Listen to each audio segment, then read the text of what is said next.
Are you watching closely? Every magic trick consists of 3 parts. The first part, the pledge. The second part, the turn. And the third part, the prestige.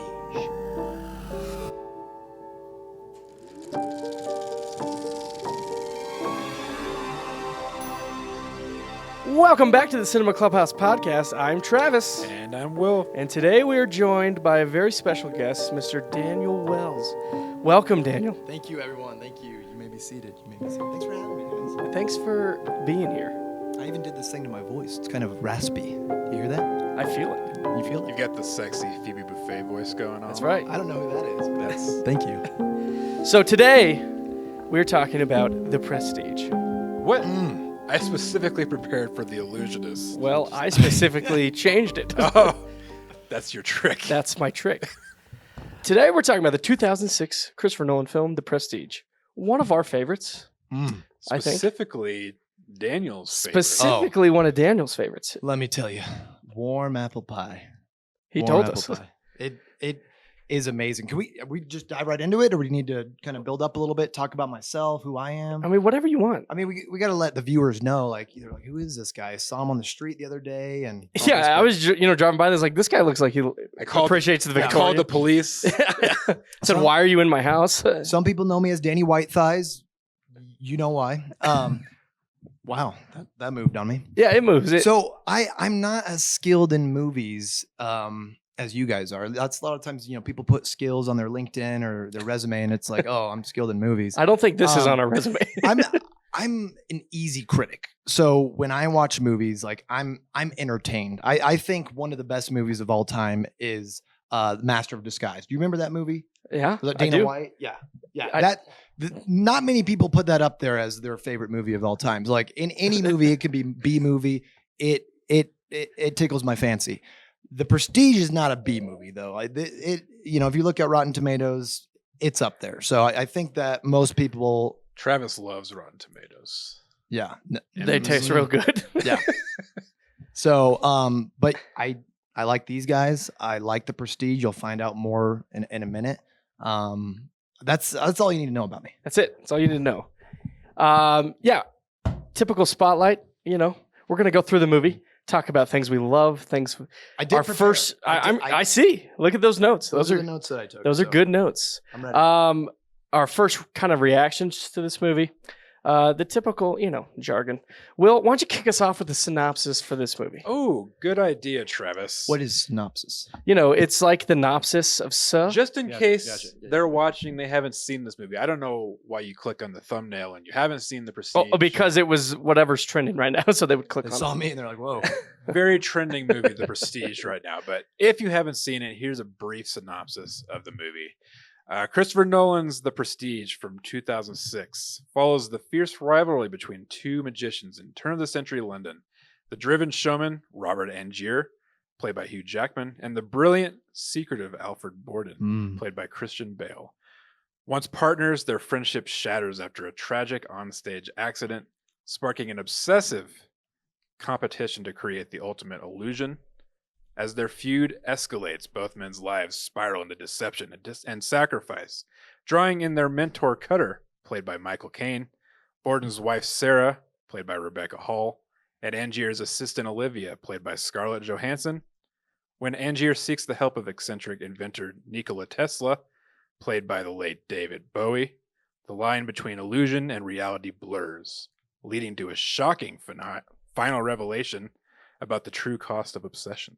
I think you meant Sir Michael Caine, but just saying. My apologies. You got that in post, right? You want to run it back from the top? Let's run it back. Yeah, let's run it back. I haven't even recorded. And so. I don't remember any of those names, so I might have watched the wrong movie, but that's all right. We'll just go. It wouldn't be the first time. Will, I think that was the longest synopsis we've read so far in a spotlight. Most definitely was. There is a lot that's going on just in this the movie. most names. Yeah, it had a lot of names. Yeah.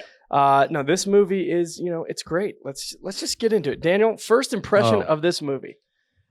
First impression. Can I talk about why I liked it? Like when it first came out. Yes. Yes. Okay. It's because when it first came out, By first impression, that's exactly what I meant. By definition, exactly what the question is asking. because I just watched it recently as well. I have a different impression now than I did freshman year of high school. Me and you, come on. What's up? Sorry, Will, you don't get a pound it. It was too old for us. Never wanted No, to. we don't talk about age. We don't talk about age. Freshman year of high school, that's when it came out. So I think it was the fall of 2006. I don't know that I watched it in theaters. I think it was probably Family Video. Probably got it in, was that probably springtime, maybe late winter. It's like a blockbuster. Yeah, for those sorry, who know. that's a Midwest Family Video. Yeah. Yeah. So watched it on DVD. They still have those. And I'll be honest, when I watched the first time, I did not completely understand what was going on. But I was a freshman in high school. I was dumb. I'm just watching. Oh, this is cool. This is a magician movie, and then then it does a flashback, and then it fast forwards again, and then they're talking in British accents. They're whispering, and I'm like, oh boy. Oh boy, but that's your limit, right? What it says on the British DVD whispers. is you have to watch it again. So I watched it again, and the second time I started to pick up on it. So I think it's one of those movies where you do need to watch it a couple times to get it. A couple of words to describe how I felt: chills from the very opening scene. We're going to talk about that. Eerie, suspenseful. Certainly tickled my fancy. I'll say that more than once today. That was my Episode first title right there. That was my first impression of it. Let me say one other thing. Please do. Two other things, actually. Well, now you're pushing it. Batman, Wolverine, Black Widow. What? I mean, we might as well just drop. How do you drop the mic? Please Drop the mic. Please don't drop it. Drop the mic right now. That's all you need to know. Those are the actors and actresses in the movie. If you look right here, come on everybody. You'll see when you see that you're like, I gotta watch this movie. Anyways, back to you. Thanks for that, Daniel. You guys are regretting having me on the show. No, I'm regretting a lot more things than that. The first time you saw it, I don't think anyone fully was prepared or got it because talking with Will, Christopher Nolan wasn't yet Christopher Nolan when this came out. So there's still an element of mystery to him. But this one just was like, a swing for the fences. And it was a launching pad for Christopher Nolan. Yeah. That and Batman. Yeah. They came out 2005, 2006, I believe. Those two. I don't know what he did before that. No one knows what he did before that. Memento, right there. Okay, maybe that's one. But I just mean I feel like 2005, 2006. Forget about those two. 2005, 2006, Batman and this movie. Sure, this was not as good as Batman Begins, but I think that's what really was a stair step, and that's what started his career. Just further. It cemented in his kind of the way his movies work. Yeah. Kind of thing. First viewing of this movie, something that stood out was we live in Colorado Springs, and they went to Colorado Springs, and that was cool. And it obviously was not Colorado Springs, but hey, it looked. It's pretty okay. similar. We accepted it. That's a cool thing. But no, I don't think I mentally was ready for a movie like this, and I immediately wanted to watch it again. Like when it ended, I was just like, play it again, because that was an incredible ride, and I was on board for all of it. All the twists, all the setup, I loved it all. Everything was good. It is a hard movie to follow. I was telling Will, it's not like it just starts at the beginning and works backwards. It kind of starts at the end, goes to the almost end, then earlier, then it's all over. But it is the way they adapted the novel into the movie and showing. Whoa. There's a novel to this? That's what this is based on. is. Oh, man. All right. Let's start over. Welcome to this. Okay, now I want to hear from Wilhelm over here because he was more mature than us. He's always been more mature than us. But I want to hear what his first reaction was. No, I think it was pretty close to what you guys were saying. I can't remember it. I don't think I saw it in the theater either. But it was kind of. I feel like the 1-2 punch of Batman Begins and The Prestige really kind of made Nolan, like you said, Christopher Nolan, it kind of continues his obsession with playing with time that just continued after this movie too. But it was one of those movies where I knew I loved what I was watching. I wasn't sure I completely grasped everything that was going on, but Yeah. kind of like they, narrate in the movie, you're not trying to understand. Yeah, no, You're just kind of along for the ride. no, and that's trick. the brilliance of the movie is everything is so in your face and so obvious what he's doing.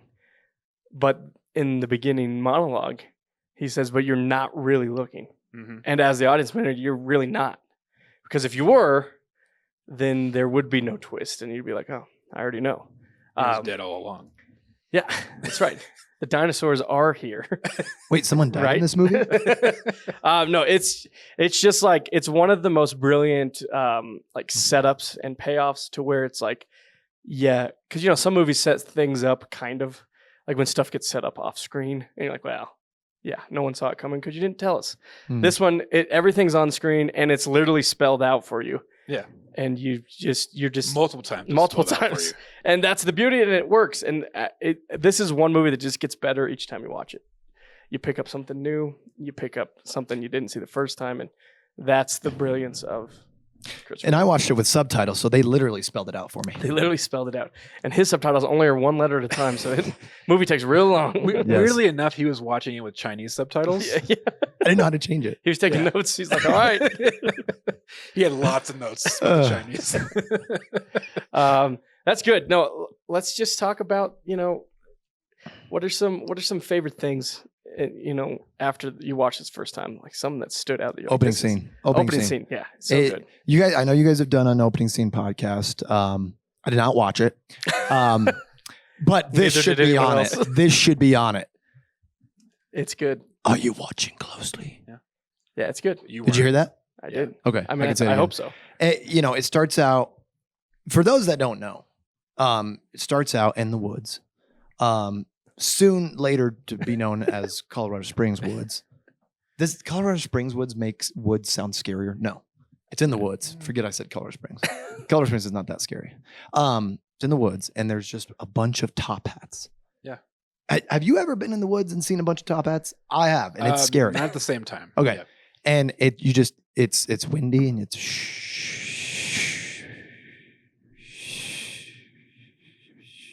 what's going on?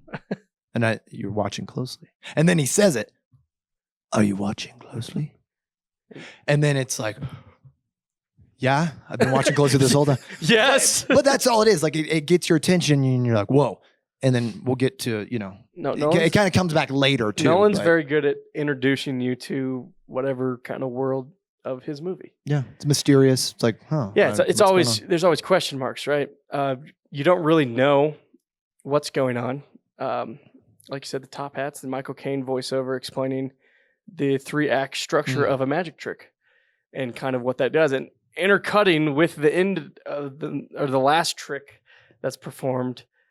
Your mind is like, what the heck is going on? And then you get to you get to when Angier falls through the trap door and he's in the tank and Christian Bale's staring at him. And at that point, we're just like, oh my God. And then it just cuts away. So you assume he survived, right? You don't see him die, but then you go to a trial. Then you're at a trial. So you're like, oh, what the hell's going on? And then that's how the movie is. It's just kind of all over the place. I think the opening scene really sets up beautifully what it is and what to expect. Yeah. And I think it's one of those where you find out more as the movie goes on. So like you're in it and you're thinking, you might be thinking one thing like, okay, they're showing this. Okay, but now they're cutting to this scene. Okay, now they're fast forwarding. And your mind starts to like try to put the pieces together.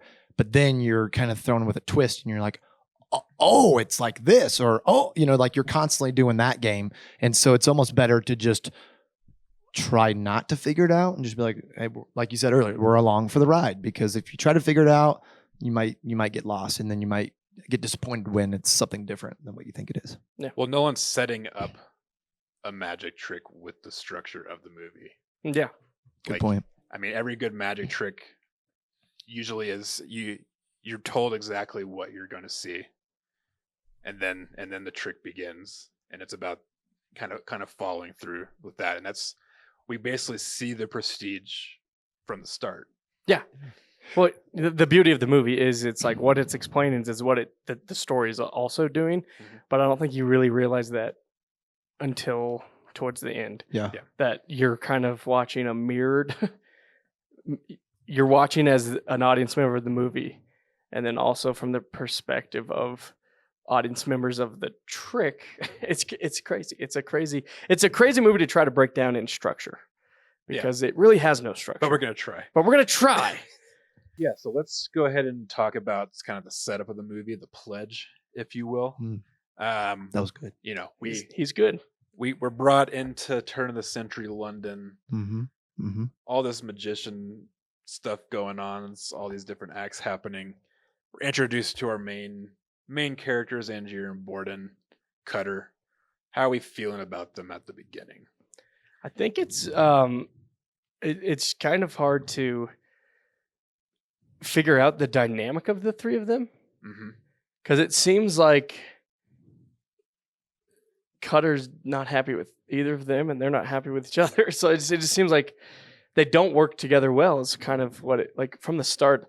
I never feel like they were friend magicians, really. You know, they're just kind of both trying to get their foot in the door. Yeah. And it kind of just seems kind of like that scene is like how the camera's just always moving. You're kind of in everybody's space. Cutter's kinda, almost like a handler, almost. Yeah, kind of. Well, yeah, and from the very first scene when they're doing the first trick and they're tying the knots, and then afterwards, you know, Cutter's on both of them for like, hey, you got to make sure you tie the ropes properly. And it's like you have these two amateur, you know, magicians, and they're being sloppy, and you know, Cutter's like their dad. That's like, you know, you got to get it together, and then quickly it evolves after that. But like from the very beginning, it's like, yeah, it's not the best dynamic of relationship. Watching behind the scenes of this, he's saying when you do a period piece, he didn't want it to feel like a period movie. Yeah. And the problem when you cast people that do period movies, like you only see them in that. And so, I mean, they weren't unknowns, but he cast people that like really weren't, you know, like they weren't who they are now. And so you weren't taking... Hugh Jackman had just put out 3 Wolverine movies, though. Yeah, that's true. Yeah, but I don't think you were taken out by seeing him in that. And it was a different role. The point is, like, when you like take somebody and put them in where you feel like it's a sore thumb, like they look like they don't belong. Well, sometimes it comes down to the talent of the actor too. Yeah, right? yeah, Like, I think a lot of it. like you're taken out of a movie with an actor who's known for like a particular thing, and maybe it can't really transform like the way a Hugh Jackman or a Christian Bale can. Like obviously at this point they've already been Wolverine and Batman respectively. Right. But no, they fit. But they play off each other. Well, yeah, and they haven't really done the drama chops yet, though. So it's just like, well, and to your point, like they used freaking David Bowie as Tesla. Like that was, I did not know when I was a freshman. I didn't know David Bowie that well, but I didn't know that was David Bowie. Like you know, with the mustache and the hat and just the way he is, it's like, wow. Like, so to your point, you're using actors and actresses in different ways. Some of them are new. Some of them have done other, you know, superhero type movies, but to put him in this, it's like, wow. I mean, I think the only one that's kind of had this role, like Michael Caine has kind of been, I feel like, in that role where, you know, you're dressed up, but like, well, yeah, he's British. You feel like, he was around for this. Like, he's just kind of dressing. He might have been, he's still alive. I had to Google it. I'm like, is he still alive? 92 years old. So let's talk about the big trick at the beginning of the movie, the water tank trick. Yes. Obviously this is the catalyst for kind of the whole spark of the movie. Mm-hmm. One thing that kind of caught my eye this time around, maybe there is an explanation for it. Obviously, I think Cutter is the one that alludes to like make sure you tie the knot correctly and whatever, and then they had that big kind of debate about like pushing the limits, and Borden wants to do some fancy knot. I forget what knot he was saying. The Langford double. The Langford double. Classic. I have something about that. Okay. Yeah, let's talk about that, because to me, I was like, what, you know, obviously there's the whole thing about, you know, we learn later them being twins and kind of trading days off in terms of like who's who. He's got a twin? We'll get to that. Okay. But it's Michael Caine.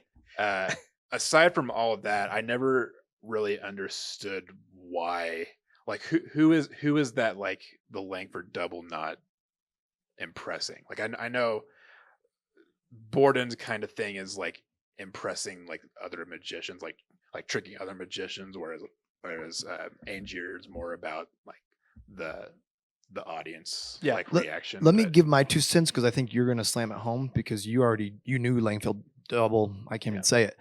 I think it was an early nod to Borden being the better magician. Just like, hey, I know how to do this. Like, and later, I mean, Michael Caine, Cutter, he mentions that like he's a very talented magician, and I think that like Borden knows how to do these different knots. He's skilled in it, and even. But it'd be one thing if he's the one getting out of the knot, right? Like, yeah. What is the? I honestly don't think the knot has anything to do with. Then why'd you bring it up? I didn't. We're talking about it. Okay. No, I'm saying I don't think it has anything to do with like why is he trying to do a different knot. I think that twin is the problem one. Oh. And that one, the only reason he's doing it is because that is a stronger knot, and he does tie that knot when she dies. And I know, and you can tell, you can see it because they start over. First night her hands are touching. Right. And then the night she dies, they're apart, and that's the double. Because he didn't do the double, because he's saying his point is the other one slips. Yeah, the double is stronger. It's better, and that's his point. Yeah. And so it's better at keeping her up together. Yeah, and she nods. It's not good to escape. It's for the hoist. It's better. Yeah, and I think Julia, right, Piper Parabo's character, she nods at him like, yes, you can do it. And I think Cutter's, he's kind of looking back like he kind of knows like they're taking a while or whatever, and he might deep down know that like he's watching it, it's the wrong knot. And I don't think he could see like necessarily from his vantage point, but I mean, obviously when it didn't work and they brought something up, and so what happens after that knot?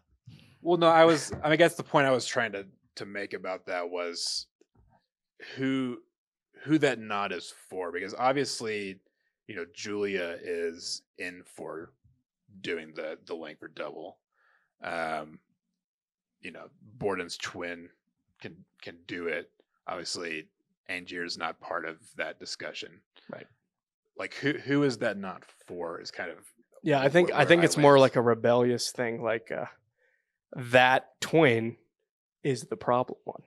Like he's the one who initiates the affair. He's the one who goes after Angier again. Like, but at that point in the movie, we don't know anything about a twin. Yeah, but he's still the twin. I know, but I guess like hindsight, but like when you're just watching it first. But obviously, the point is to set up that he has a split mind. Correct. Yeah. Some nights you don't get it. Some nights you do. Like a dark side. It's just setting it up that there's two versions of him. Yeah. Yeah.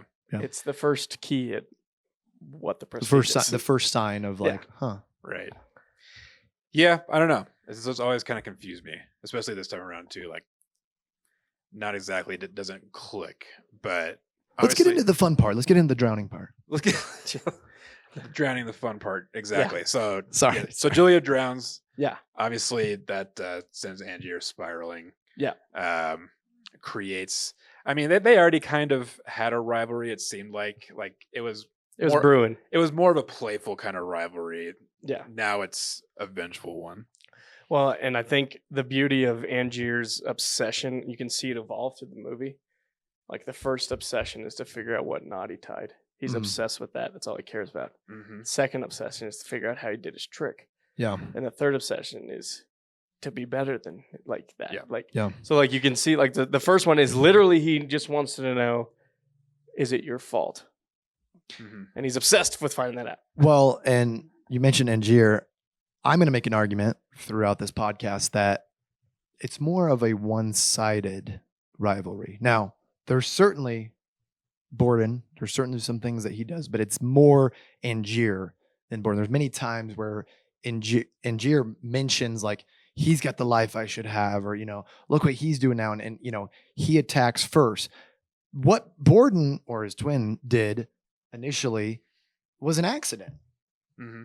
I don't think there was nothing that implied that he was tying like I'm going to kill her with this. This is knot. how I get my and then we'll see the tennis back and forth of okay, then Angier needs to get back at him, and then Borden's like, and I think it starts with I think they just don't like each other because of their upbringing, because Certainly. Angier is from money, wealth, and privilege, and Borden's had to work so hard to get where he's at. And so I think maybe the not thing is more like, screw you, man. Like, you get this opportunity given to you. I had to work for this. Yeah. And So trying to stand out, like, and prove that he's better. and those upbringings kind of shaped their mentality about the magic too, right? Yeah. Like Borden, like you said, didn't come from money. His is all about finding a not perfection, but making something. Yeah, creating something that no one's done. Whereas Angier's character did come from money. Is more about the attention. I'm just gonna Yeah. acquire it, whatever it takes to acquire it. Yeah. But not willing to do the work. Yeah. Like, he's not willing to invent his own trick to counter the transported man. Right. He has to have that Yeah. one. And he's more of a showman, and he does it for the audience. Christian and Bale has no showmanship. there's That's the there's problem. two different personalities and who they are. I mean, they're both good magicians. They just do it in different ways, and it seems like Borden would be actually the more skilled magician, and he can do things He better. just doesn't know how to dress it up. Yeah, Mhm. exactly. So, anyways, So yeah, next we get into the second act, and we're full on rivalry mode now. It's basically like spy versus spy comic. Spy versus spy, and somehow both keep getting picked at each other's shows. Yeah, Like, my God, just don't pick anybody. Why don't you just have shows where the Just do the disguises trick. aren't that good. they're not good. Especially Borden's second one. He just has sideburns. It's his exact face. But I mean, Olivia's the one who picked it's it. like when they She doesn't when know. the camera finally pans up and it hits their face. It's like, it is you. It's like, were you looking at his feet the whole time? Like, what? Yeah, what do you mean? Like, or yeah. I mean, the odds to get picked. I mean, when you go to a show and you're like, I want to be picked from the audience, the odds are not in your favor. Yeah. But they have 100%. Some of those audiences were pretty small. Some of them were larger, but some of them that's like there was 10 people there and you happened to just pick Angier. Like, When it's come on. funny, now that once you know the prestige, right? Mhm. When Fallon picked him the first time, you literally disguise yourself to hide from others, and you couldn't see through that. Like, Yeah. that. Yeah. Like, Yeah. it was still his face. Yeah, it's. But no, like now it's in full swing, and it's just like, going back a little bit to the funeral. Borden shows I've up. got some- Obviously, yeah. the good Yep. Borden shows up. Yeah. Why were they so upset? Michael Caine so upset that he came. I mean, I know there was probably speculation, but he What knot still did you was a tie? part of that show. Right. It's like he's like, "What the heck are you doing here?" I didn't quite. I'm sure Angier was like, it was him, but still, it's Cutter's reaction was. I think Cutter knows that he tied the wrong knot, and Cutter told him, "Don't tie that knot," and then he ties or I his think he twin. noticed it as it was happening too. Yeah. And he's like, well, we'll see what happens. There's a quote. You mentioned the funeral. There's a quote that Cutter says that I think it gave me chills, but then, it also is brought up later on. So he's talking about the sailor who drowns, Mhm. and, he described, I think he's trying to make Angier feel good, right? And he's like, the sailor drowned for a little bit. Well, he was dead for a little bit, and then he got resuscitated. And the sailor said, what was drowning like? And he's like, well, it was like going home. And it's like, oh, like, okay. Like that might make Angier feel better. It's like you lost your wife, but it was peaceful. I think that's like drowning, suffocating. It's one of those awful way to die, but like, you don't know, like, I feel like with some things, like you get shot, you're like, oh man, that's painful. And like, what that's like, oh, you've had pain like that, but it's this unknown of like being trapped in water and like not being able to breathe and just like what is that like? And it's really just kind of spooky it's way. a twisted quote. Yeah, because he lies about it, and then it's what Angier does with that information. Yeah, makes what he did more horrific. Like, yeah, because he thought it was a nice way to go. So yeah, now they're in full swing. Borden's getting the life that Angier wanted. He's getting a family. Mhm. Angier's jealous because not only that, but he's still performing, mm-hmm. and Angier's not, because I think he's just been in a depression, and he's probably got out of it. And then Cutter gets him back in, and now they start building his new thing. Yeah. And new assistant. yeah, Scarlett Johansson in her bad British accent come in the Oh. fold. Yeah, her amazing accent. Her and Keanu Reeves should make a movie But in she was London. she was with accent. she was only 21. I mean, I guess she's been an actress for a long time. I remember when she was in Home Alone 3. There you go. Do you remember Home Alone 3? No one Yes, Doesn't I do. exist. doesn't It exist. does. It's once again, I like It all does movies. straight to DVD. Yeah. And I rented it at Family Video multiple Family times. Video.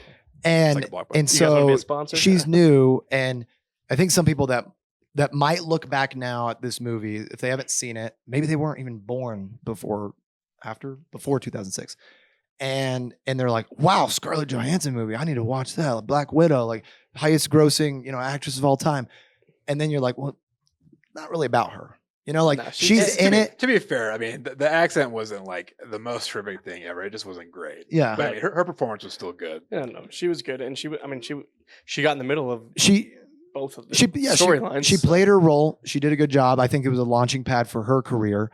And but it's like I don't have much else to say about her in this role just because she, not as important as the other two. Her role kind of confused me a little bit, just because I mean, she really does the double agent like acting pretty well. And there's a twist on that throughout the movie too, because when you're watching it, you think that she's loyal to Angier, and then you find out later, oh no, she fell in love with Borden. I'm like, that's pretty quick, because you could tell at the beginning she was in love with Angier. He didn't really care because about. his obsession. Yeah. Both of these guys. The moral of the story is both of these guys are not good guys. Yeah. Yeah. They let their obsession push away everybody that was close to them. Yep. And overtake them until they each All right, went too good far. podcast. Let's hang it up. Well, no, I mean, but the thing is, it's just like nobody's good in this, and Angier had her, and this is like the turning point of his obsession is where she's like, "What about your wife?" And he's like, "I don't care about my wife. I care about his trick." And in that moment, you realize, like, oh, he's gone He too shocked far. himself with that. He's gone like he's not doing what he first intended to do. Yeah. Right. Like that's gone, and now he's just full blown like whatever it takes. Yeah. And not even to be the better magician. I think Borden wanted to be the better magician. Mhm. I think Angier wanted to be him. Like, Yeah. it's like I don't want to be better than you. I want to be you. Well, he talked like first it was revenge. Or initially, right off the bat, hey, you killed my wife. Revenge. I'm mad at you. Then it became, when we get into the Transporter Man, it's still the secret. How do you do that? It's all about his secret. It's about the secret. It's about then it's like, okay, now he's turned into just a crazy man. Like it's all about his secret. And then at the end, it's interesting. He kind of talks about like, it's more about, the audience and, if you fool them and you see the look on their face, and that's what it's always been about for me.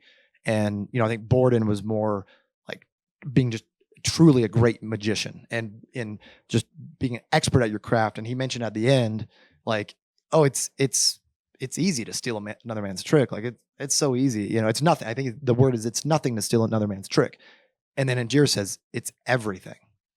Like, it's like, no, I said it's nothing. Like it's easy. I know how to do it. And then Angier's like, no, it's been like, it consumed me. It was my everything. And you see in the movie, like, oh wow, like that was bigger to you. And Borden has all his issues. But anyways, we can get to that at the end. The beauty of this movie is that like how they sprinkle what it is and how Cutter, like when they first see the trick, the Transporter Man, when Angier's like, he's got a new trick, I gotta go see it. And then he comes back and then Scarlett Johansson's like, how was it?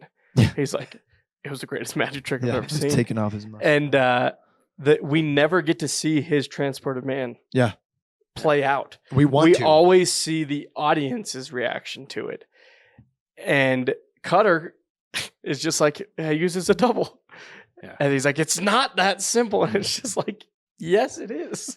Yeah. Like you said, everything's spelled out. Yeah. Throughout the whole movie.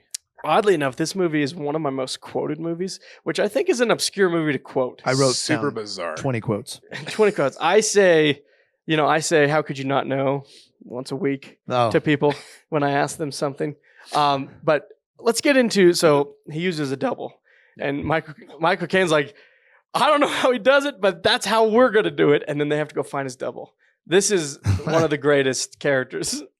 There's a lot of And comedy in the second. There's a lot of comedy in like once we get into the middle of the turn, but the Hugh Jackman look-alike. That is Hugh Jackman. It's the greatest character ever. He does a good job of It's making his face look a it's his little bit achievement as an actor. different. Yeah. But But I- made his teeth stick out a I little say, bit more. Like, let me tell you a joke. Are you laughing now? That's a great joke. And then he's immediately like, this guy's insane. I mean, there's not a lot of comedy in this movie. I mean, No. but that part is kind of like, funny. oh, it's a little bit lighter, and and then he goes on stage and he's drunk, but then he's doing his thing, and it's kind of like, oh, it lets the audience kind of like breathe for a second, because you're like, this is like an intense movie, and people are dying, and people are getting their fingers shot off, and like, golly, and then this guy, it's like, whoa, this is different. Like, okay, let's see where this goes. And obviously, they already hit the jackpot once, finding someone who looks exactly like Hugh Jackman. That's right. The fact that he's a complete wild card they can't control, like, Yeah. you just got to deal with that. Fun fact about that: Hugh Jackman does not have earlobes in real life. And they put earlobes His on. ears just connect to his head, Yeah. and the double has earlobes. So they added earlobes for the first time in Hugh That's Jackman's funny. life, and that's how That's good. they could tell the difference. That's of creepy the that you know character. that. Earlobes. It's not creepy. It's a fun fact. No, and then so Angier gets his double. Yeah. Let's talk about again. This guy has some good lines. The funniest joke of all time. Okay, and then he's like staring at him. He's like, I don't know how you do it. And he's like, please, I played Caesar. I played Faust. Yeah. How hard could it be to play the great Danton? It's just like, so Hugh Jackman doing that is so funny. Yeah. Because I've never seen him do anything like that, I feel like. And it was just like so like, it's just like a little random thing he got to do. But then we get to his Transporter Man, and he knows how to show a the trick. real Yeah. transporter. Yeah.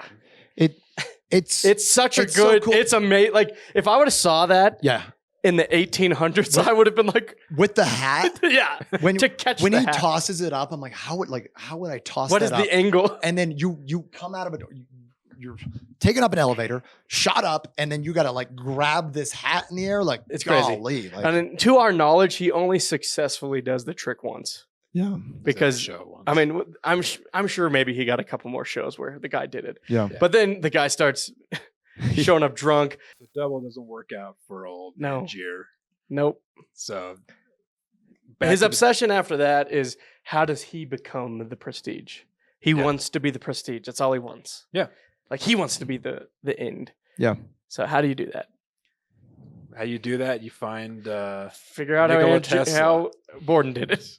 you come to Colorado Springs. You come to Colorado Springs. There was a lot of Colorado Springs. Like, I mean, they constantly. He's in Colorado Springs most of the movie. Because I looked it up. I'm like, did Tesla really, was he in Colorado Springs? And it's Mhm. like, yeah, 1899.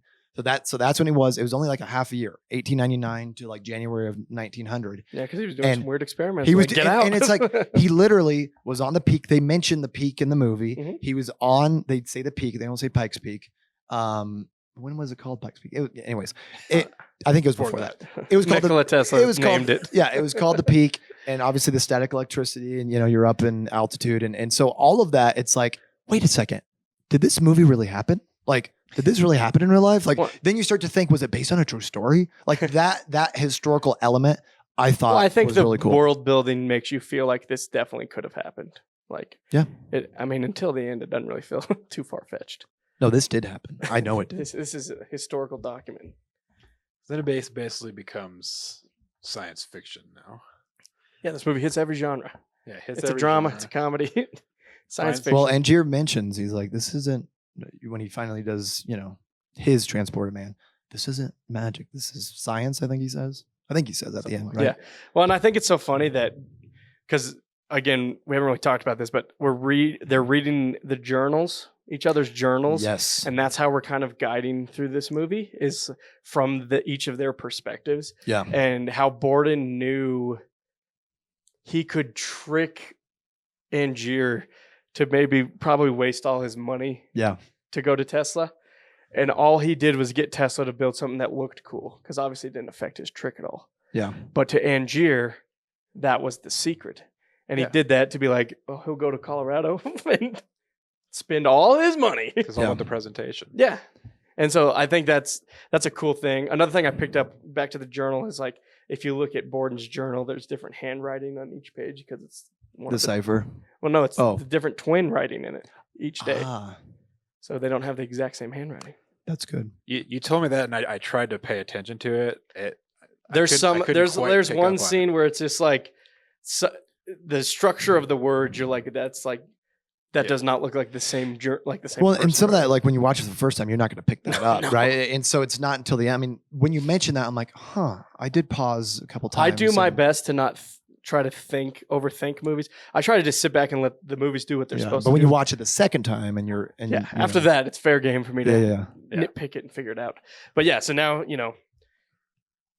Tesla's the key to this. I think Tesla in many ways, not in many ways, but he's the key to a lot of the movie. I think I'll use the key. He's not the two main characters, but he is a very important part. I think I wrote down 6 quotes when they were having lunch together. Mhm. I like that scene. It looked very Colorado-esque. Maybe it wasn't in Colorado, but it looked Colorado-esque. It And actually was. okay, But there we go. It was Shine Mountain, right?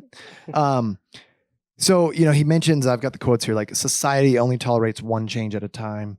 Nothing's impossible, simply expensive because, like what you're asking for is impossible. Have you considered the cost? And then he mentions, I can recognize an obsession, right? He's been an obsessed man. And he says, no good will come of it. And I think we're kind of already sensing that as the movie's going on.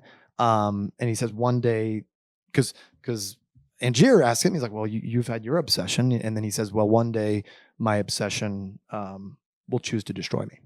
And so a little foreshadowing of what's to come. And there's some other things that Tesla says, but like just these wise kind of one-liners. And you're like, The brilliance of Tesla knowing he didn't build this for Angier and like literally make a machine that does this. And he's like, yes, I will do it. Like, I'm still going to do it though. Yeah. Like how much you so confident, like, Yeah. well, I can do it. At this point, we catch up to Borden's journal to where he's like speaking to Angier, reading the journal. And, Angier realizes he made a huge mistake and that he was tricked. And, he's pissed. He's pissed at Tesla. He's pissed at everybody. He just wasted all his money and time and the machine doesn't exist.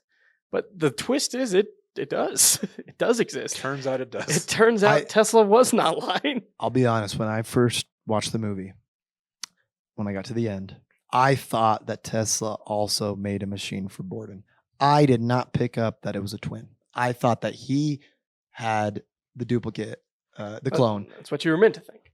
Well, yeah. And so when I was like, why would he give him the tip that it was Tesla? Like you needed to dig up your clone, and so you're just all right. I'm gonna give you the words Tesla. And a whole other movie. You just see the flashback of Borden traveling to Colorado, like he does the same thing. It's the same thing. He's just not obsessed about Well, it. I thought that maybe it could have happened in London, right? Because Tesla was in London. Edison's people shut him down, but like Borden was there. So and Angier was there. So Angier's seen Borden at Tesla's event. And so then he saw the Tesla thing on his trick. Yeah, so He's like, you're thinking like, he must have Except had... he did the trick before he did that. Yeah. Before he had that. But there's a lot Come on, Angier. There's a lot of timeline He's too stuff where you're obsessed. like, because it goes back and forth to the diary reading and, back to 1900, back to 1896, whatever. And so you kind of get lost on like, when did this happen? When did this happen? It's confusing. And like I said to Will, it's hard to like have a structure to like talk about the flow of the movie because It it's jumps back and forth. because it's like the majority of the movie takes place as he's getting the machine built. Yeah. Which is towards the end. Like Borden's already arrested at this point. Yeah. But then a lot of the movie takes place before either of those happen. Yeah. And then also at the same time. It's like I think it's like a confusing. 3-year window from what I said, like 1897 to 1900, because that's when Tesla was in Colorado. So you're in that 1899, that 6 months there. But then they keep going back a couple years and you see what unfolds. Yeah. So Borden tricks him with the journal thing and he's like, then he's like, no, I just did build the machine. And he's like, oh, cool. So then he goes back to London, tests the machine, and it works. What I don't kind of quite get is where does the clone go? Like where does it just happens to show up like 30 yards away or So, yeah, 40 well, I yards mean, away. Like, the calibration, all he could get was that distance. yeah. That's like, why that the could've- hats kept going there. That could have put him outside the theater. I guess they tried it a couple I'm times. sure And then they in moved the it back. instructions, he was like, you can calibrate it to how far. Yeah. Like, it's not going to be like in the same place. And so Yeah. that's something that was off screen, but Well, maybe the yeah. novel talks about it. There's always like a few things you're like, huh? Like even with the hats out there, like Tesla and his little sidekick, I forget his name, but Andy Serkis. yes. And they're like, yeah, you know, they did the cat, right? They put the cat in there. We got to try a live specimen. And then they go outside. Angier's walking away upset because it doesn't work. And you see hundreds of hats. Yeah. Did Tesla not see those Well, hats? no, before? he said, I never think to never think look to look outside because the calibration was what he thought was like well, I just 10 feet. I guess I was thinking like these are your grounds. Like you have a fence around here. Like you never walked. No, I think he outside for just a walk because and he just said saw it's these not hats. an exact science. Like Yeah. this exact science. I'm is just not like an these exact hats have science. been. Anyways, that's the one part where I'm like, wait, you guys never saw these hats? And Well, yeah, because he said I never think to check the calibration. He says the line. No, but I mean like they never think to look outside. Well, yeah, and look because at it the didn't view. do what he thought it was going to do. So Yeah, he said I never That was a think to failure. check the calibration because it was supposed to move the thing here, not copy it. Yeah, So he's like, oh, it doesn't work. yeah. I just mean that wouldn't they have stumbled across the hats at one point, going on a walk for I mean, lunch or something? You I know? think to us it was right there, but I think he followed the cat Okay, because he okay. heard it. Gotcha. Like, So- oh, they had to walk so like I a think mile it was down like in the woods. Okay. Well behind Because his to me, it house. seemed like he just walks outside and Yeah. there are the hats, and it's like, Tessa, you guys. What is didn't- all that? We don't look. I can't look to the right because I have a We weird blue can't- eye and one. Yeah, that's we our can't hat look at- garden. That's our hat garden. We don't know how it got there. That's just our hat garden. That's where we grow our hats. So that's You the don't have a one hat piece garden? that I was like, huh, that's kind of Yeah. weird. You know. Anyways, So back then he to- goes back and then he tests it out, and He has the most amazing. we don't know, trick there is. and we don't know. It clearly worked because he goes and gets Cutter back involved. Yep. And then he's very adamant about having him front of house, not behind the scenes. and he's more stoic. His personality has changed a bit. I mean, you can tell that he's That's changed throughout because- the movie, but He knows what he's gonna have to do to yeah, achieve this.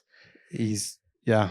And then Sold his soul the to the whole devil. Borden trial, and he's about to be hung. All this is now. There's a lot It's of stuff that weighing on happened him. at the same time. That's Yeah. what's confusing about the movie. Mhm. There's a bunch that happens simultaneously, and a bunch that happens before and after. Yeah. So it's like, what? It's a fun What ride. did you say?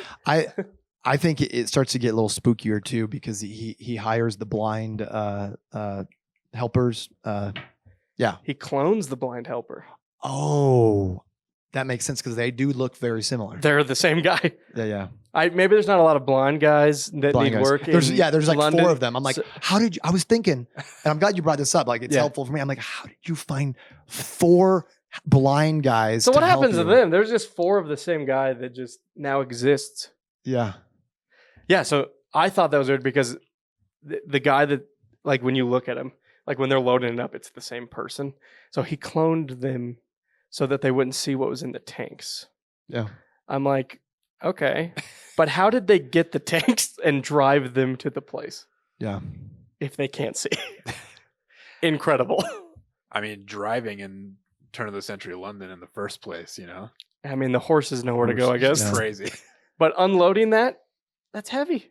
That thing's huge. Well, even I even think back to Tesla's box, right? Yeah. The big. I think logistically, how are you going to transport the transporter man? Yeah. Like that. How did he get that back to I London? mean, I get that It's like, back. I'm going to need 8 train cars, actually. I mean, it's huge, and like when you see it displayed, you're like, "There's no way it fit in that brown box." And even the brown box, like the brown box can't go through this door. Like it Yeah. can't go through doors, and so sometimes logistically, I'm like, "How would you have done that?" You So know. But then we catch up to where Borden is reading the journal. Hmm. And then he gets spoken to in the journal. Yeah. And he's pissed because he also didn't think he would retaliate. Fair point, though, he thought he was dead. So he couldn't have retaliated. yeah, Like he didn't know. Yeah, Because the prestige didn't finish, that night. right. Because I think he saw him in the audience. And I think in that moment he realized tonight's the night, like, that I do it. Because how did he know when to frame him? You had to wait for him to Yeah. figure it. Like he had to wait for that to happen. But- So I think he saw him come on stage, and in that moment, he's like, "This is when I just leave the building." Yeah. The interesting thing though is Angier says later, I believe, correct me if I'm wrong, I don't know if I'm going to be the one in the water or the one I outside. figured that out too. So, Because that bothered me because but like, I guess like it's always Angier. So I guess he's always both. so now his mind, like, sure, his mind is now in the water, but his mind is also right. out. So, So saying it took courage, it didn't, because you did die every night. You did the trick. Mhm. yeah, but You're also an exact copy from that moment on. So both things happen. So I think as you do the trick, your mind goes there as well. So you assume yeah, I wasn't the one in the box. Well- but you always are. Telling Will, I think it's cool because like when he's the Lord guy at the end of the movie, Mhm. that's actually who he really is. He is a British Lord because he pretended to be an American this whole time because he promised his family he wouldn't include their name in his endeavors. And so that is who he is. and it makes more sense of like where to get his money because Yeah. at the beginning yeah. when they're both like struggling magicians, yeah, exactly. you're kind of like, man, they're both poor, and then he's able to go to Tesla and travel to Colorado Springs, and Yeah, yeah. it's like money's no yeah, factor. money's no issue. And Borden's like trying to get another place to live. He's trying to put food on the table. Yeah, and so but I didn't pick that up either. That's who his family is, and that's really Everything's a show. everything's a performance. Yeah. His whole life's an act. Like that is the act. Like he lives it. At that time, they were both living a different act. Like Right. I thought to myself, you saw the Chinaman, bingo, light bulb in their head. Like I need to live it out. But like you're saying, Angier was already living kind of this, like he was a lord. They didn't know that. And then Borden does have a twin. Nobody knows that. Borden is living the everyday performance. Angier thinks that's absurd. Like he is living a but not a performance for his trick. Sure. This is for something else. Like Borden's like, no, to be the best, it is all the time, and you have to sacrifice. Your life Yeah. is the trick. Yeah, your life is the trick. And For Angier just wanted fame. He wanted to be a legend. Like Borden wanted to be known as the greatest. Yeah. That was not as important to Angier. And then, but yeah, that moment again, another in your face. It's like, he's like, that's the trick. This is his greatest trick. This is what you need to pay attention to. And then, I mean, he said that because he's like, oh, I relate to that. Yeah. My other half is, being Fallon. So we get to the Prestige. Yep. Borden is executed. Yep. Oh. We get kind of the stories, the two stories weaving together. Yep. Borden gives the great. You have that great transition from when Borden is hanged. They ask him what his last words are. Yep. Abracadabra. Chills. The abracadabra, and then into the final. And you reveal each other's twists. Yeah. And then Borden's like, holy shit, you went too far. Like, you crossed the line, dude. This is insane. And at that point, you think, I know we're going to kind of mention this at the end, but like you think that like Angier's the bad guy going into that, and Cutter's mad at him. And it's, what have you done? You put the poor man in prison. He's going to be hung, and you have his daughter now. Like what is going on? Yeah, And that's then- where Cutter's like, that's a little So insane. I don't know who you rooted for throughout the movie. I feel like I rooted for different people back and forth. And then at the end, you're like, okay, it's all Team Borden. Like Borden is the protagonist, and and then it's like, okay, the whole time Angier was bad and whatever. But then you're like, wait, I mean, at the end you really question it. We'll get to the very end, but at that point when I saw, because when he got hung, I'm like, oh my goodness, like Borden's gone, and then you see him again, and you may not have picked up on the fact that he has that double, that he has a twin. You think, how is this possible? I thought he Let's got talk out. about that. First viewing, I thought he got out. I thought he did escape. Yeah, I was like, oh, there's like a sack of potatoes hanging there, and he is gone. So first viewing. Yeah. I think we talked about this a little bit before. So did you buy the double? Like you were fooled by the makeup? I was fooled. I was. I wasn't. I never really paid attention to him. I literally just thought He handled Yep. the get the shows type thing. Like it Cutter. wasn't till the end where they're showing, the sacrifices he had to make and the fact that like, and he's wearing Fallon's well, yeah, costume as he's himself. he's got the scene where he's having to cut off, his 2 fingers and stuff, and then you're like, oh, but it really didn't click. Even the part where Fallon is walking into the theater, right at the final scene where he's gonna meet Angier, and Cutter's walking out, and they see each other, right? And so he like Cutter sees Fallon. I don't think Cutter told him to go there. Okay, so like He told him to go. but Cutter thinks Go it's- kill him and get your daughter because this is effed up. So dude. so Cutter knows that. Yes, Okay, he knows. Cutter knows. He knows. Okay, and I didn't know that. I'm like, oh, that's kind Yeah, of weird. he always knew. They saw each other, but you don't pick up that in the movie. Like you don't know. Like to me, during the entire movie, when I first watched it, it just seems that the only person who knows who Fallon is Borden. Like that's it. He doesn't tell anybody secrets. He doesn't tell his wife. Sarah's always wondering what's going on. Like the only person that seems to know. And so when you're telling me, oh, Cutter knew the whole time, I'm like, huh. I'm saying like, he knew there was another one. Like Oh, you knew he's there's like, it's a double. So I don't know how he does it. It's a double. yeah. The movie feels like Nolan is just putting out things the whole time just to see how closely you're paying attention. Like, Yeah. like softballs almost. Like, Well, yeah. Well, like did you notice this? when they you notice captured this? Fallon, they could have like Yeah. easily just talked to him and figured it out. Yeah.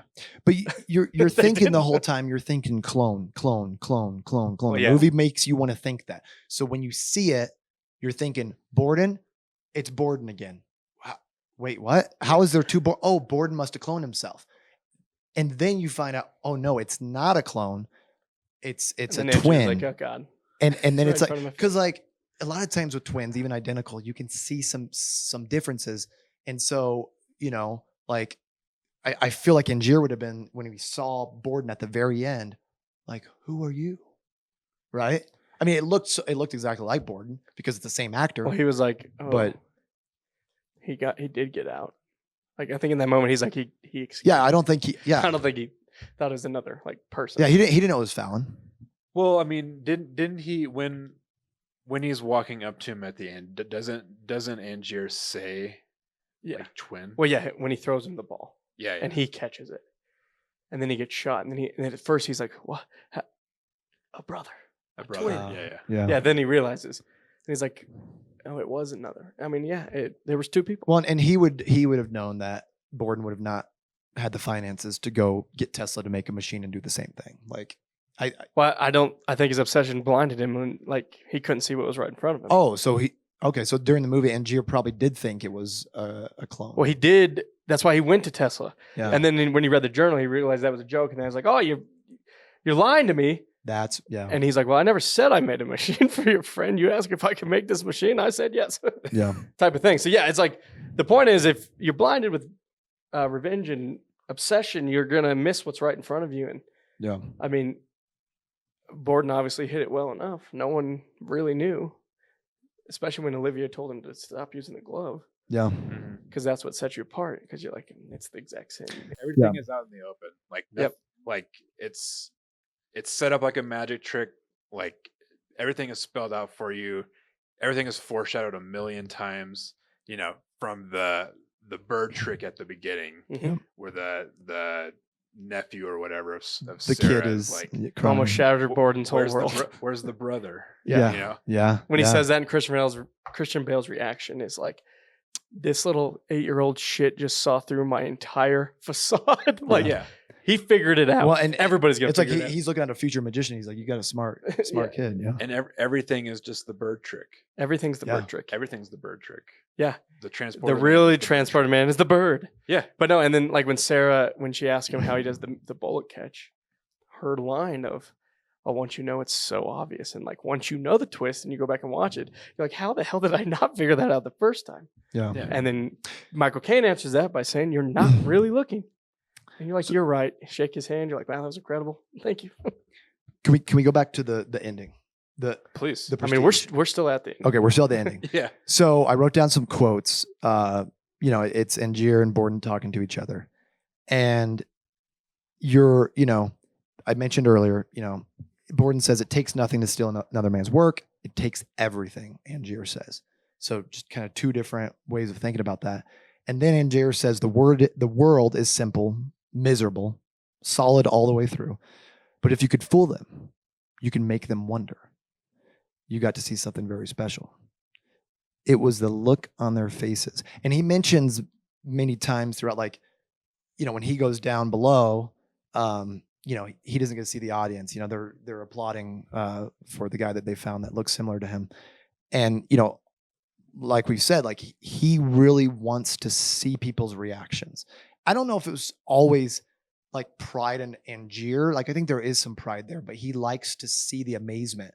I mean, I do tricks for my kids who are 5 and 7. Yeah. And I love seeing it when they're like, how'd you do that, Dad? And it's just like, something stupid. I put a coin behind it. I don't know. Yeah. And so it makes you feel at the very end, like Angier wasn't such a bad person. Like he really, like, deep down kind of wanted, like, that's why he became a magician.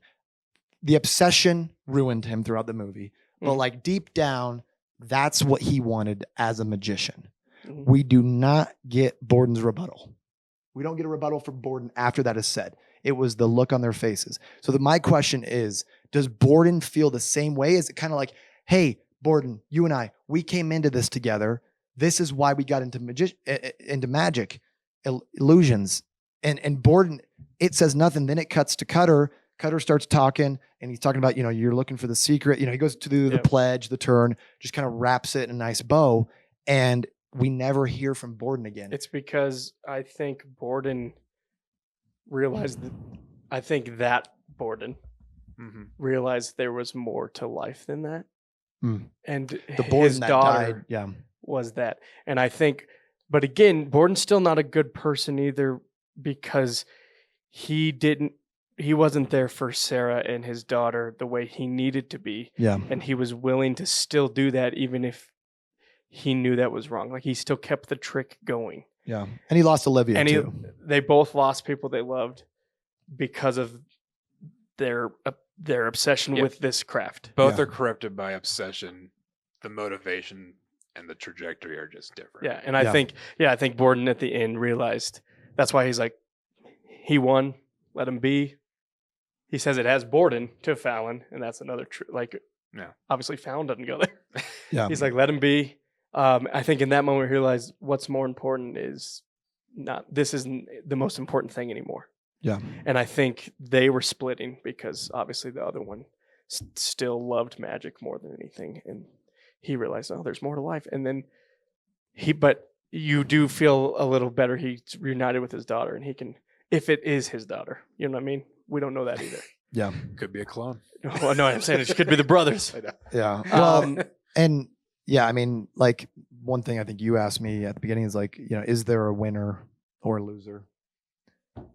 Probably just both losers in certain ways, right? Like, there's nobody that at the end of this movie you're like, wow, the good guy won at the end of the movie. Like, you're like, I mean, I guess you could feel that Borden, Fallon got the daughter.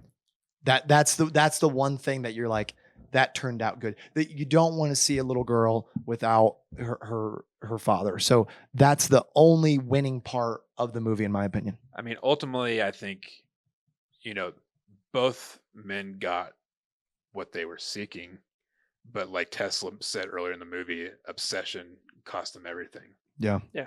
And it did cost them everything. Yeah. And cost them their lives. I think just the moral is like obsession. There's nothing good that comes out of an obsession. Yeah. And there's not. And that's why at the end of the movie, it's just like, were you fools? It's just like, you don't feel great at the end, like victory. On that note, I wrote down the other quote, and this is Cutter at the end. You're looking for the secret, but you want to be fooled. Yeah. Because once you find out the truth, sometimes you don't want, I mean, it's like we said, the birds, when you see those tanks at the end, your stomach is like, ugh, like when I first saw it, I was like, because he at least did the trick 20 times. It cut, and that's the last thing you see, and it's like cut to credits, and you're like, oh boy, like if you haven't seen it, go watch that last Radiohead song at the end. Yeah, which that always stood out that it didn't really fit. I was like, I mean, whatever, but it does kind of. It does kind of, but kind of takes you out of it. Yeah, I'm kind of the same way. Like I was just like, yeah, sometimes the modern song, this like movie, the yeah, period this piece, movie didn't need a credit song. You're like, oh, this was made in 2006. Okay. wasn't as bad as Gladiator trailer using "Ba What's a Ba" Yeah, by yeah. Kid Rock. yeah. No, that's The Prestige. It's one of one of one. Nolan's best. Christian Bale's and Hugh Jackman, one of their best performances. So let me ask you. I already know that your answer since it is your favorite movie, but in Christopher Nolan's filmography, That's Yeah. tough. I mean, it shouldn't be tough. It's No, your no, no, favorite no. movie. Shouldn't be I'm tough for thinking you. about him. It's certainly I have not seen all of Christopher Nolan's This movies. is how I do. This is how I do that. Whichever one I watched most recently is probably my favorite. Okay. But I know top three. top three are Inception, this, and Dark Knight. Yeah. So Same. it kind of just, I don't know if everyone ever gets to sit there by itself. Because Whatever mood if I you're went in. and watched Inception tonight, I'd be like, Inception's back at the top. And it's whatever mood you're in too. Right. Because like, and it'll actually make you in a different mood after the movie, if that Mhm. makes sense. Me watching this as a high schooler, me watching it now as a married man for the last 11 years, 2 kids, one daughter around the same age as this girl, like you think of it differently. You think about the relationships with wife, husband, trying to put food on the table, like you just think of it differently. I enjoy it even more now than when I was a punk high school freshman kid when I first watched it. I mean, Yeah. I think as you mature and you can understand things better, and I'm still like, I'll watch this again in 10 years, probably before that. 10 years, my goodness. I wait. I like to wait, and then I forget things, and I'm like, oh, what happens next? And then it's like, He has oh, short-term memory. He walks out of the That's a theater, is good- like, I've never seen this that's a- movie. He's that's a like, good oh, wait, thing I think I have. It's a good thing for movie watching for me, anyways, because then I can just watch it again and be like, oh, wait, what happens? So here's maybe even a tougher question: who do you relate to more, Borden or Angier? I'm gonna let you answer first. I don't think either. You like neither? Like, really, like, I think Angier was pissed his wife died and wanted revenge for that. But then it's like he got over that. It got past that so fast and it kept going. Or I guess maybe the better question is, whose motives do you relate to? I think Borden has better motives. He wants to be one of the greats. And Angier's is more like, I want to be famous. Yeah. Like, I don't know. His doesn't seem as like true to the art.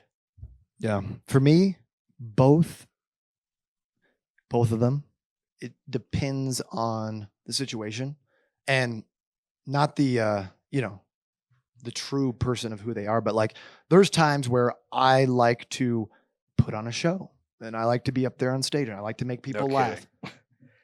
And so I see Angier in certain ways. And then, the family man of Borden, where it's like there were certain times where I get more Fallon, I guess, where it's like, no, I do want to be with my kids. I want to have a relationship with my wife. I want to, build a better home for her. And like there's some sweet parts in the movie, only a few, but like some sweet parts where you're like, Borden/Fallon trying to be a family man, depending on who it is, right? And But he still gave that up to let the brother ruin it. the obsession is corrupts him, right? Yeah. And so luckily I don't have an obsession like that that's gonna corrupt me, but Yep. Yet. I might get into magic and illusions. You got the hat for it. But yeah, so I could see myself in both roles. I saw myself in the mountains. I was like, was I with Tesla? Was that like I might have been there. I was like, Were you? Andy Serkis is who I relate to the most. There are a Just couple- some guy working with some guy that people don't like. But like, if you put me back in 1897, I think that I would have been a magician. I mean, there's no honestly- question. I could see. No question. A magician Like, or some form did- of seance Did I doer. see? Yeah, did I see myself? Like that would have been me. He watched this movie and was like, Was court That is jester me. still Was a this- thing at that point? Or I mean, Maybe. why not? Anyways, how about a couple interesting facts? Please tell us, Will. mm. All right. So originally, the author of the novel, Christopher Priest, wanted Sam Mendes to direct the movie. Sam Mendes just coming off of American Beauty. Obviously, since then, he's also done Skyfall. Father of Shawn Mendes, right? Could be. Maybe I don't know. for this episode. Would have been definitely a different thing. Yeah. Uh, I don't. Not as good. Well, I think the screenplay would not have. Obviously, the way they adapted it was like not from the novel. Like the novel was more There were definitely some timeline changes. that makes sense. Now I got to go read a book. Nolan, obviously, for this version of the movie, I don't think anybody could have done it No, better. I mean, I would have been interested to see the Sam Mendes version. It definitely, I don't think would have played with the same sort of structure. Julia wasn't resuscitated, obviously. Yeah. There's a reason for that because CPR CPR. had not been invented yet. That's I right. actually had that thought as I was rewatching the second I had time. that thought the first time I saw it. I'm like, what are you staring at Yeah. it for? Like they didn't know. It just happened. Yeah. Like yeah. 60 years later. Yeah, it was like or 60 years still. Yeah. So a lot more drownings happened. There's an average of 1 time jump per minute in the movie. Wow. Total 146. That's like more than the time traveler's wife. That's crazy. That is true. That's crazy. And then here's a stupid one. The two protagonists, Alfred Borden, initials AB, and Robert Angier, initials RA, put together, spell Abra as an abracadabra. How you like that? Now How you I like know that? Like that. why they chose Alfred, because I thought it was weird. I'm like, no, we know who is Alfred. Michael Caine. Anyways, No one has a reason for everything. There it is. But That's the prestige. talked a lot about the Prestige, lot to digest, lots of layers in this movie. You discover something new every time. Daniel's Like now me. got a Daniel, monocle. thanks for being here. I wasn't even invited. I just happened to be walking down the street like He just this. showed up. He just showed Did up. you like movies, kid? He's like, oh, do I? Will, take us out. No, great time talking about it. Great rewatching it. Haven't revisited it in a while. One of Nolan's best movies, in my opinion. I think we share that sentiment. But what about you guys? Have you seen The Prestige? I hope so if you're watching this. What's your favorite part? Is there anything that we didn't talk about that you've always found interesting about the movie? Any sort of nitty-gritty details that we didn't pick up on that you want to scream about us in the comments about? Leave us a comment down there. While you're down there, leave a like, subscribe to the channel. And until next time, come back for the Cinema Clubhouse podcast. Are you watching closely?